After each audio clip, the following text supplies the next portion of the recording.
From Malaysian durians, Vietnamese bananas, to Indonesian mangosteens and Cambodian's longans, China has been ASEAN's biggest trading partner for 16 years. But can its consumers continue to buy more from Southeast Asia as rocket-high US tariffs hurt its economy? So it's not easy for them. They are stuck in a bit of a corner at the moment. They do export an awful lot to the US, so the US tariffs are going to bite.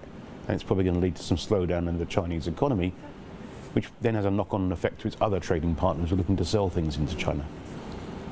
While this visit was arranged long before US President Donald Trump's global tariff imposition, Malaysia stands to benefit from enhanced cooperation in areas such as infrastructure development, digital economy, and renewable energy.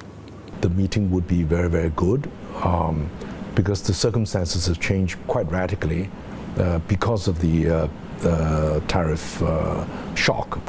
And so I think it would be very helpful for President Xi himself to get a first-hand assessment of what's happening and how the region is reacting. Well, I think there's no denying that a lot of countries in the region are looking forward to China filling the, shall we say, at least the economic void left by the US. The next question then becomes, is China up to it?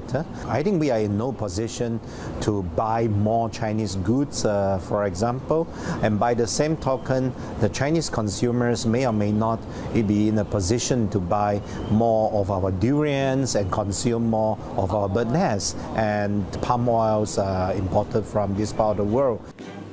President Xi last visited Malaysia 12 years ago in 2013.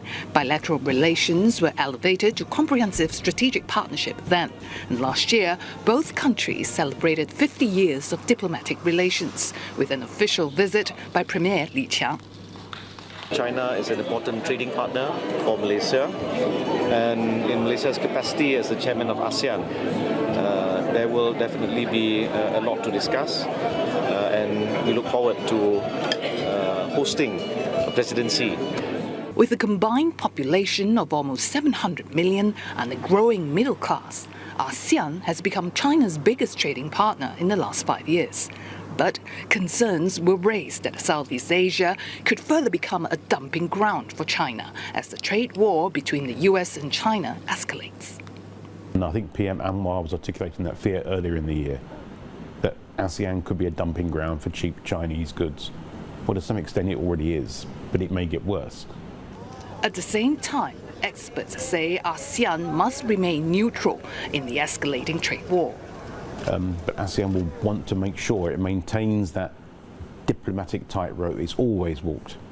We don't want to choose between you two. You two guys can fight it out. We will stick by our principles. We support a rules-based global trading order. Last week, ASEAN economic ministers in an online meeting jointly agreed against any retaliatory action.